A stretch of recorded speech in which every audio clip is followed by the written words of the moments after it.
otra vez de Cifuentes aquí. El día de hoy es muy, muy especial porque vamos a hablar y vamos a entrevistar a una persona muy, muy, muy interesante, muy...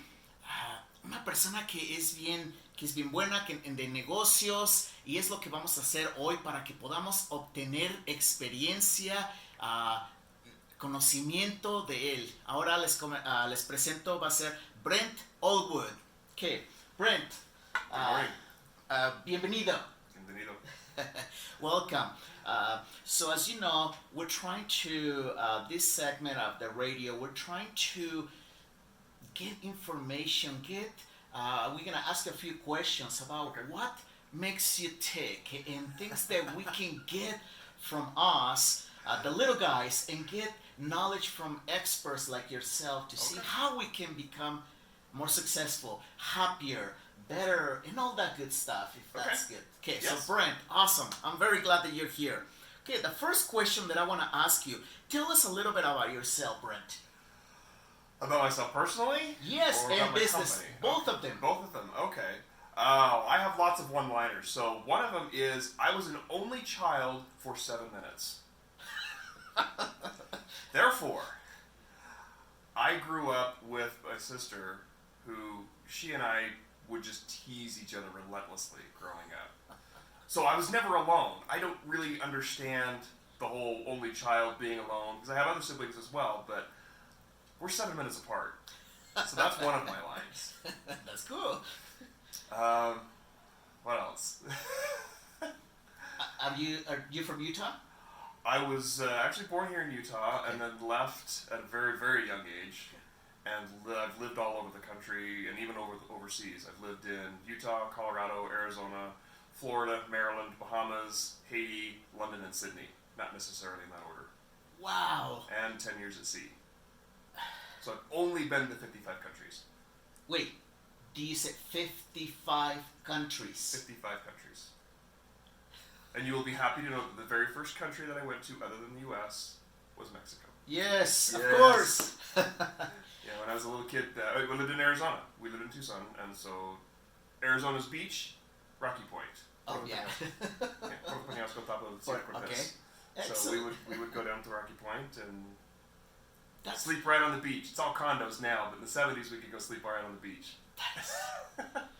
I am still a puzzle by you saying 55 countries. I cannot even name 10. Well, I can, but I'm just saying, unreal. Anyhow, that is excellent. Now, moving a little bit more about career, please tell us about yourself. I've been a computer geek for a long time. Okay. My dad was research and development with IBM.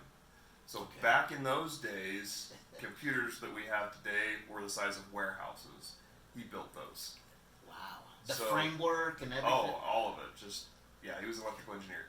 And so he was a geek. He loved the computer toys, and that's what he did for a living.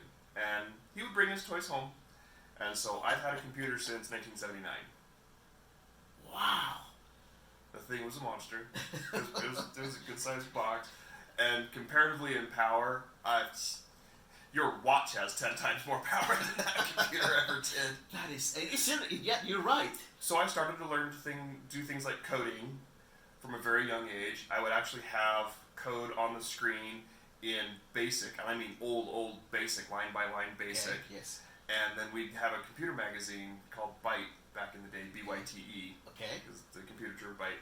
And I would look at code in there, and I would copy it. And then I would start doing stuff with this. Okay, if I did this, and if I did this, and what if I did this? And I just started playing with it. And my dad was just, you go for it. You teach yourself. You want to learn to do that? That's great. Here you go. Here's the tools. Get to work. Wow. And he was, and my family have always been. My parents have always been very supportive. I mean, Dad's got his electrical and his master's in electrical engineering. Okay. Go to school, yes. Learn, yes. Learn new stuff, yes. So they were always very supportive of that kind of stuff. And that's how I started. I just played with the computer, started poking around. To interrupt you there for a second, so you think we as parents play a huge part in our kids' education, learning? Definitely. Absolutely they do. Absolutely they do. I have 4 little kids at home, and a big one.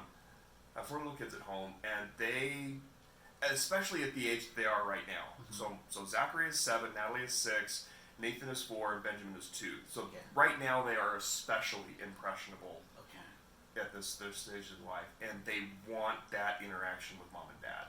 And they know dad's busy with work and running his own company and all that, but they still want to play. So skived off a little yesterday to play games because they want that attention. So if you can channel that attention into things like learning stuff that is fun, that they don't really realize that they're learning, but it's fun for them, they love it. So one of the things I have for Zach is a program on the computer called Code Monkey. Okay. And it is very, very basic level. It gets a little over his head pretty quick, but very basic level of cartoons and making them do very specific things on the computer, but they are writing line by line computer code to make the monkey go pick up his bananas, and make the monkey go over the bridge and pick up a banana and go around a bush and get a banana and go over a bridge. But they have to write the lines. Okay, take 2 steps forward, turn right. Take 3 steps forward, turn left. They have to write that, and it's the logic of code, and they are learning that right now at 1st and 2nd grade, and they love it. That is awesome. For you guys to remember, if you guys remember, I mentioned to you that on another time, what I did with my kids to engage them in programming and computer, because that's my background also, like Brent, is what I did. If you guys go to www.dancifuentes.com or yosinlimites.com, that, what I did with my kids, I said, you know what, I give you $50 for you guys to create the web page. I don't know, and I'm the client. I don't know anything. I just give you. I'm the client. You can come and tell me, do you want this picture, this, where this video, this, where this? I said, I'm the client. I'm not gonna ask you to. I'm not gonna help you in any way. You go to YouTube. You go to research. You figure out. And if you guys go, those web pages are pretty good. And that's what my it was 10 and 11-year-old kids. So they did it, and I thought that was, to me as a parent, was able to give them an opportunity for them to, an experience, an opportunity for them to excel.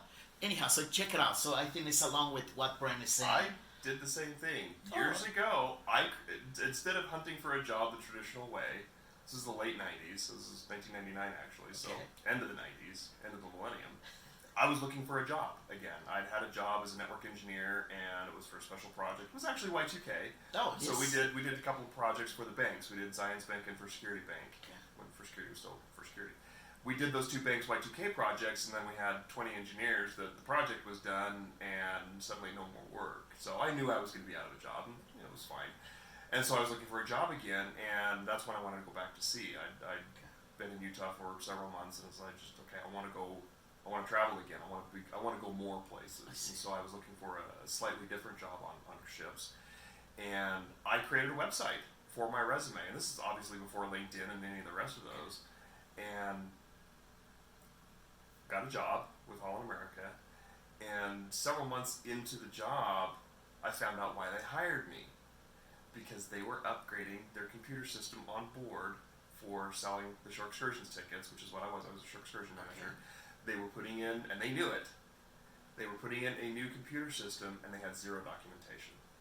They needed somebody that could come on board, do the job, that was familiar with life at sea, which I'd already been working on ships before, that was technical, that could come in and grab a brand new system with no documentation, make it run, and write the book, and then teach the rest of the fleet how to do it. They told me right to my face that's why they'd hired me, because of a website that I had put together to look for a job. Today we have LinkedIn, but back then I just built my own stuff. That's excellent. So that goes back to you guys. We as parents, uncles, grandparents, give our kids opportunities so they can grow and be successful like Brent. So that we can give, it might not be a website, it might be carpentry, it might be plumbing, it might be a skill. I believe that those things people should know, and especially our kids. I remember that there was a great man that once said, you should have a good education, but also a trade or a skill. So both of them. That way, if you lose your job, you at least can feed the family because you're a carpentry or you're a Yeah. plumber or something. I believe those two things.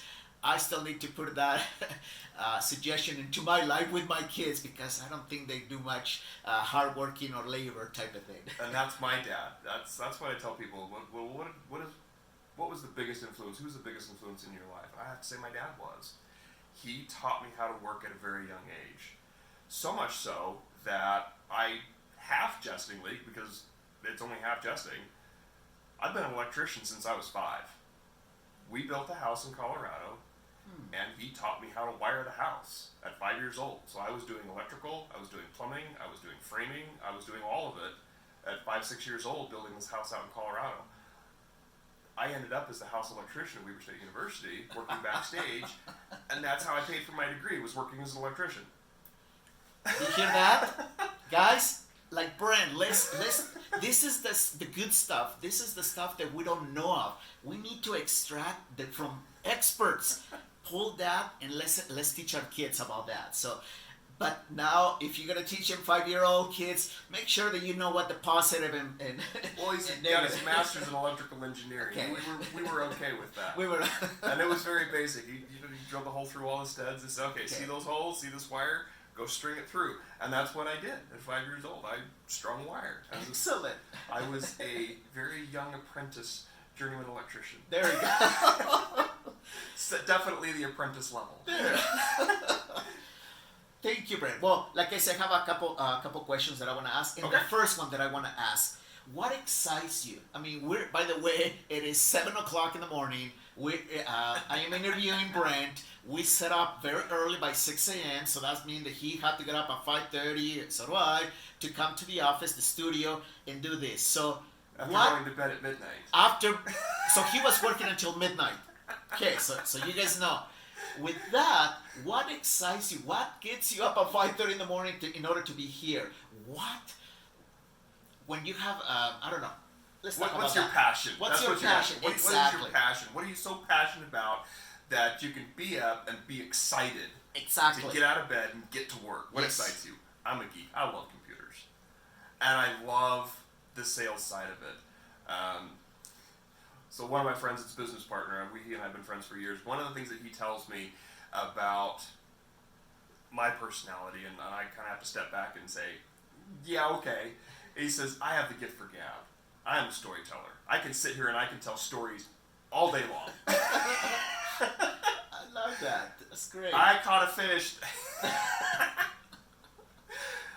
I'm a storyteller. I can get out there and I can tell stories, and the experiences that I have with my life at sea, with working backstage and working rock and roll, my own companies, I'm a storyteller. I see. And I love to tell my stories. I love to get up, and I love things like this because I can get out there and I can tell people, you know what, I did this once, and I did this once, and oh man, okay, we shouldn't have done that, but we did it, and we got away with it. But I love telling stories, which in a business setting, you have to have that relationship, especially these days. Everything is so commoditized and just very cold. Everybody wants to buy online. And even the research that I read, people, even the stuff that I sell, they just want to buy it online. They want to do that very depersonalized shopping experience. And for what I do, that's very difficult. Is it impossible? No. Can you get what you need? Yeah. But you need to have the background, and sometimes what you really get is most of what you need. You don't get exactly what you need, and then you start stitching it together. What I do is I come in and consult with them and say, okay, here are the best practices, because I've been doing this for so many years. These are the best practices. These are the things that you really need. And yes, you can build your own ecosystem in technology, and you have to these days. You need more than one piece. These days, honestly, you need dozens, if not hundreds, pieces, Correct. depending on the size of your company. And so you need to figure out what this piece is going to do for you and how it connects to the next piece, and how that piece connects to the next piece, and how they all work together. Very much just like a family, very much like any kind of a corporate personnel experience. You have to have the right people in the right positions. So does your technology. And that's a lot of what I do, is to say, okay, here's here's the gap we need to fill. This is the kind of technology that you need to fill this gap. I'm very focused now on what it is that I do, and I focus on a couple of very small pieces of those ecosystems. I can see the bigger picture, but I'm very focused in on what I do now, which has made it a lot easier for me. Thank you so much. So again, everybody can hear Brent's what gets him up in the morning and goes to bed very late. Passion. Passion and passion. So it's not location, where when you find a house or whatever. This is passion, passion, and passion. So write that down and actually apply into your life, as Brent has done. Okay, second question is, Okay. What do you attribute your success? Oh, geez. There are a lot of pieces to it. Okay. But I'd say the number one is the Lord. I mean, I know we're in Utah. Okay. We got the predominant faith here, which I am a part of. Honestly, that is it. Without the Lord in my life, I am nothing. And so that's number one. Number two would be my family. My wife, my kids, my parents, my sisters, their husbands, my nieces, nephews. The support I have from my family is phenomenal. Absolutely phenomenal. Thank you. And that is everything. It really is. That support I get from home is another thing that I'm passionate about. It enables me to have a bad day, because we all have them. Of course. You have a day where it just doesn't go the way you want it to go. You try and try and try, and it just doesn't go. And you get discouraged. You have those days where the tears are just right there. They're just ready to start flowing. But the support of my family, especially my wife, the support I get from my parents, and you get on your knees and you say your prayers, and it's the support you get from the Lord, that's what keeps me going, especially on a bad day. Thank you. So just to resume or recap what he said. So again, the success parts, and I think you guys know, and we need to continue doing that, is putting God number one, and then family. Friends is important, but a lot of times friends move, friends leave, friends not as much. But the support of your spouse, God, your family, I think, like you say, even your parents, that is the most important thing. So I think that would be the highest priority, if you would say. You know, a few years ago when I started my business, it's been almost 2 years ago, that was actually counsel I had from the bishop. He says, don't get so involved in your company that you alienate your family. Don't spend so much time in the office, so much time on the phone, so much time hunting, so much time studying, doing all this other stuff, that you forget about them.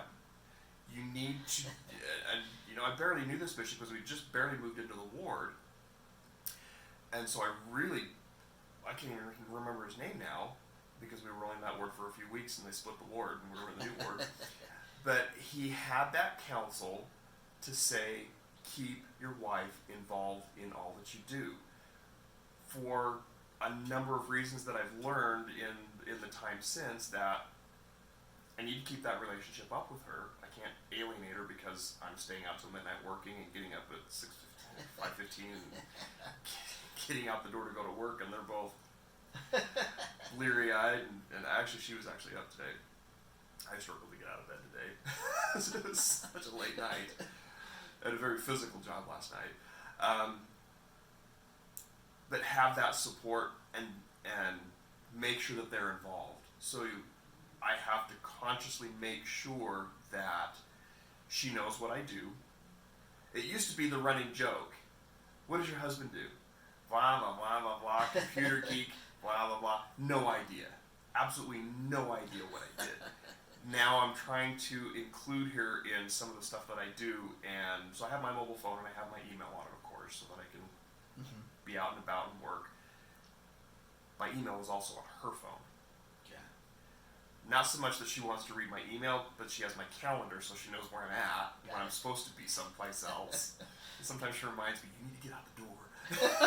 Quit telling stories and go, because that's me. But she has access to my emails and that as well, and I told her, this is just, swipe it right, because we've set it up that way, swipe it right so I know it's unread that I need to go look at it when I sit down and look at my email. I don't care that she reads my email. She knows who I'm working with. I've got nothing to hide from her. But she's starting to learn that she is not a computer geek. She used to run an Ace Hardware. Her dad was an entrepreneur as well. Okay. And he had a hardware store. And she just grew up in a hardware store to the point where later on in life she ran retail hardware. She ran Ace Hardware for almost 20 years. Oh, awesome. Then we got married and had kids, and then she doesn't work anymore. But she tells me the names of the tools, and I'm just like, no, I want that thing. I know what I want. I just don't know the correct term for it. I know how to use it. Just give me that. Oh, that's So having that support is phenomenal. It really is. so. Do you guys hear that? I think that's very important, and that shows what the character of this man is, Brent. It shows that he's always with the family, always with his spouse, and there's no secrets, there's no nothing. It is a team. Even though his spouse, as he was saying, is not working directly with him, but he knows everything about the business. A lot of times, and we know, and we have seen time and time again, where presidents of companies or business owners, whatever you want to call it, they go and do their own stuff, and their spouse doesn't know anything about them. This is, I believe, what Brent showed us the best example yet to how to be integrated with their family, with their kids, with again all these things. So thank you so much for that. Let me ask you my third question. How do you handle adversity and doubt? How do I handle everyday life? That is a very good question. For me, it is relying on the Lord, relying on my wife, relying on my family. It's been a tough couple of years. It's been quite the story how I came to be where I am right now, but I love where I'm at. I know I am doing what I'm supposed to do. And that helps. That helps a lot when you start feeling down, to know that you are doing the right thing. Because we've talked about, okay, at what point do I give up and just go get a job? Do I go be a sales engineer for somebody else? And they were hunting me. I had companies hunting me. Saying, for years before I started my own company, I was working for somebody else. And they said, we need to come work for me. We need to come work for us. We need a sales engineer. So my previous job was a sales engineer. I need somebody that understands all of these pieces that can go articulate that to our clients in English. Correct. Because we speak geek. I speak geek a lot. We have so many acronyms and weird names, and people look at you, what are you talking about? What? So, as a sales engineer, I'm a translator. I speak computer and I speak English. I agree with you. My wife does not speak computer. I have to translate to her. Okay, this is what this means when we do this. But when times get rough, my wife and the Lord and my family, and then knowing that I am doing what I'm supposed to do, and then, okay, take your 5 minutes and get back to work. Doing what I love doing makes that easier, certainly. If I had a job that I didn't like and I was doing something I didn't like, it would be very difficult to get out of bed in the morning. Makes sense. But having that passion for technology, and when the times get tough, and I guarantee you they get tough, but having that passion, and that helps get through those tough times. Thank you. So you guys heard that? We all have bad days. We all have hard times, but we need to do what Brent said. Okay? And that's part of the reward for it. Is if it were easy, everybody would do it. And if it were easy, you wouldn't learn anything. And if it were easy, you wouldn't appreciate what you accomplished. That's correct. So cherish the rough times. Cherish the challenges. Cherish the bad days. Because then you have that opposition when you get through it and say, you know what? I made it. I built this. I finished this. I completed this. And you have that feeling of self-worth that I was able to overcome, I was able to conquer, I was able to succeed.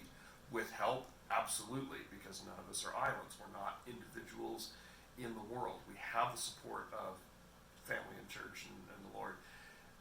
And if you can recognize that and incorporate that into saying, yes, I was very low here, I needed help here, and I had help from this person, this person, this person, and I had help from the Lord, we got through it.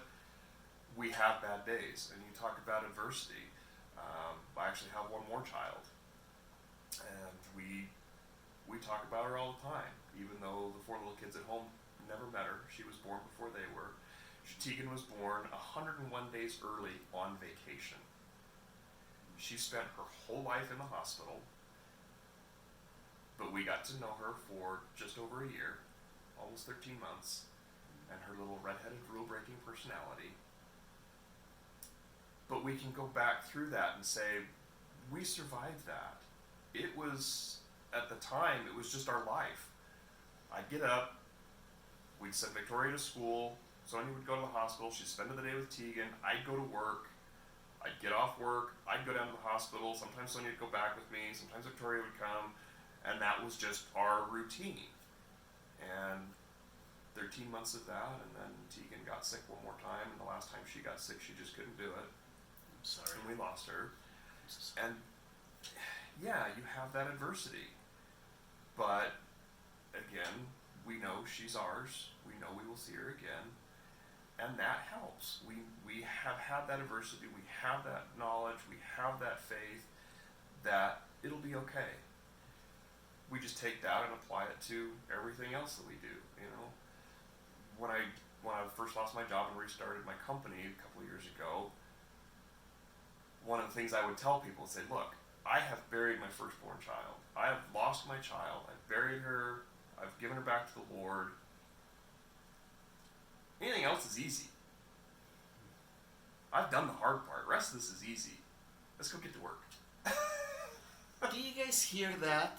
That is what we need to be doing. A lot of times we get caught up in the little things when we have already overcome huge trials. Thank you, Brent, for sharing that. I think that is something that we need to be more like Brent. So please, don't just listen to this and say, okay, the video's done, I already learned, done. No, really apply.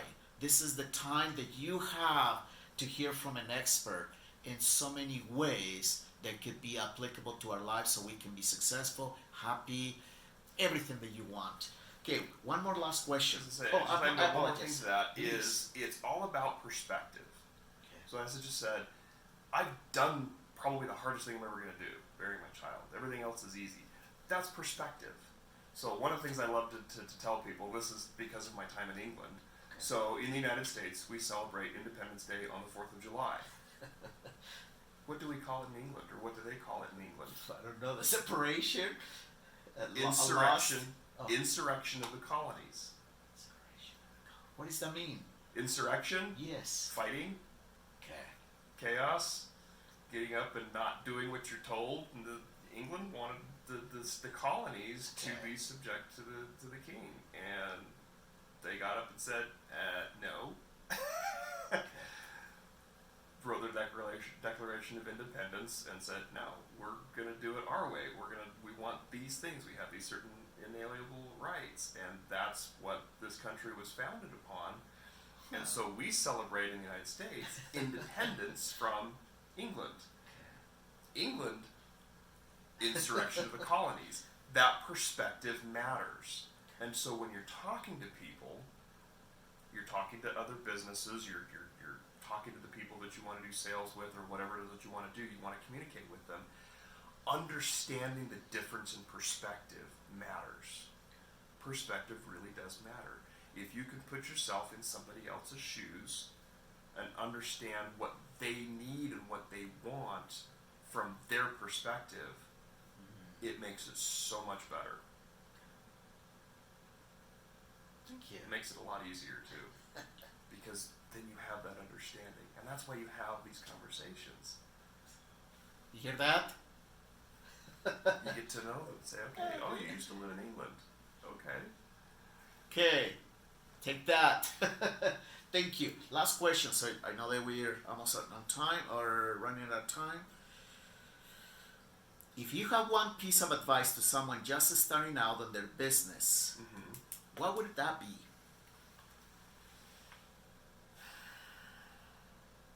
One? That's hard. Oh, please give us. No. If we I can have get, a list. please I give can us do 2, a laundry 3. list, a big laundry list. I would say a lot of what we've talked about. Be passionate.